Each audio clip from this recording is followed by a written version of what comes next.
Atvykome į Lilę, į naują, ką tik šviežiai atsidariusi Restore FX centrą, eime pasižiūrėti, kas vyksta pagrindinėse dirbtuvėse. Yra tikrai daug vietos, virš 10 automobilių galima sutalpinti ir daugiau.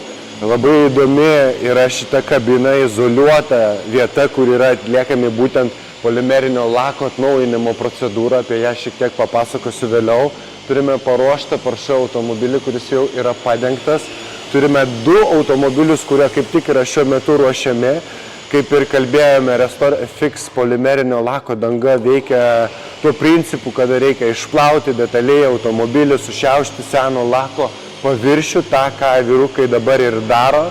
Taipogi Tesla už manęs eilėje ir Lamborghinis, kuris yra dengiamas būtent šiuo metu, technologas ruošia produktą ir dengia polimerinio lako paviršių ant būtent šio automobilio, kaip matote, izoliuotoje patalpoje, kad jokios dulkės, joks purvas nepatektų ir kuo įmanoma galima būtų atlikti kokybiškiau visus darbus.